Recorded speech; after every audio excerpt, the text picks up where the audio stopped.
You have something special. You have greatness in you. Hello, I'm Les Brown, and I have a special guest today. But before I introduce my special guest, I've got to introduce the Emmy Award winner, and that is Lauren Hudson. How are you?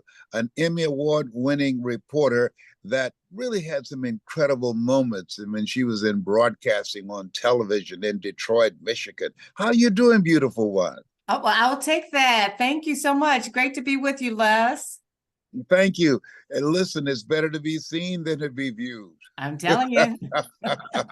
And we have Andrea Mason. And Andrea Mason, she's an accountability coach. Hello, Andrea. Hello, Dr. Brown. Hello, Lauren. How are you doing? It's an honor, privilege to be here. It's great to have you. Yeah, I just feel we're kindred spirits because I am adopted as well. I want to ask you, Andrea, you have a very interesting story that you're sharing with people as a speaker, as an accountability coach, and helping people to create a shift in how they see themselves. Share with us some background and information on you, please. Absolutely. Hello, ladies and gentlemen.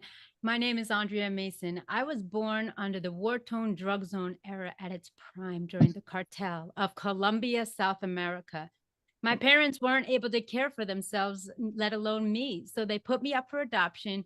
And at 11 pounds, at 11 months old, I was brought to the Americas into the loving arms of my parents. And here I am, a living testimony today. Being authentic and the adversities in life can allow you the opportunity to create your own identity. I was a gift, I was a treasure, and here I have outsiders saying that I was a tragedy, I was a mistake, I wasn't meant to be here, I couldn't love. So that was the downward spiral of learning how to trust, learning how to compete with my parents, who were affluent bankers on Wall Street, who were very well and had a strong sense of family. I call my business Press Play, Plan Life According to You, LLC. And it talks about self-discovery and self-awareness. But then if you look at generations before us and generations after us, it's all American. And we all come to America on this melting pot and have the ability to learn, connect, and adopt families. And I had done a speaking event in New York City last year at the Latino Travel Fest in New York City, 2023, where I found my family away from my family. I felt at home. My family welcomed me with open arms when I came back from that event, from that seminar that weekend, and said, "You found your home." Not only did I come back with a hardship from my familia, my Hispanic community. So that brings me to when I was going through academics in school, I had to work 10 times harder just to get by. Not only to absorb the information, but being the only different individual in the classroom. Looking different, having different features, having to compare myself to children who looked like their parents, children who understood their ancestry and lineage, and knew the medical conditions. I love there's so many amazing people. Dr. Marie is an amazing woman, and thank you for sharing your story. Well, just to make it really brief, start to finish. I grew up in a war-torn drug zone era at its prime during Colombia, during the cartel. My parents had to make the ultimate sacrifice and put me up for adoption. I came to America at 11 months old, at 11 pounds. That's a pound per month. It was a tragedy for me, but a treasure to my family. A tragedy because I didn't look like my family. I didn't act like my family. I was Colombian. They were from Italian and Irish descent. Fast forward, kids could be cruel. I got bullied. I got shoved into lockers and thrown into trash cans.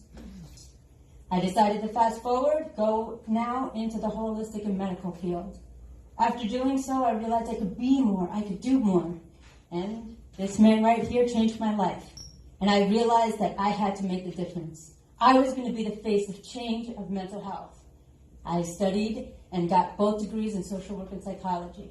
I dedicated my life, but then I turned the page. He said, "You need to bring this up your game." Well, I connected with Dr. Les Brown, and I enrolled in his academy. Fast forward, the world shut down. He said, "Andrea, 11 pounds of greatness." They didn't know then, but they know now. and I have spoken on virtually on every single continent in the world. And I am the face of the change, saying that how I went from victim to victorious. And I have an upcoming book that's coming in about a couple of weeks, and Dr. Brown has done the forward. And in doing so, I am the face of change of mental health, that through the tragedies of life, miracles are made. Through trials and tribulations, triumphs are won. And if you follow your heart and not the herd or the hurt, success, happiness are on the other side. Ladies and gentlemen, it's been an honor, privilege, and pleasure to be here. Thank you, Pat, for having me. Thank you, Dr. Marie, for connecting. This room exemplifies of what we can bring to this world, to a world in need, to be the light in the darkness, and to be the face of change. But it has to start within. And once we believe in ourselves, the only person we challenge every single day is the reflection in our mirror. But each and every one of you, as Dr. Brown had said, are you going through it or are you growing through it? So I leave you with this. It's not what matters that's in your mind, but it's the matter in your mind that matters most. Each and every one of us has a story, and it's for you to bring that love and that pain and suffering to fruition. Because once you've gone through something, you've bought your certification to help another in need. That's my story, and I'm sticking to it. Thank you, ladies and gentlemen. My name is Andrea Mason. Thank you, Dr. Mooney. I appreciate it. Thank you. Thank you, Andrea. Beautiful story. Thank you.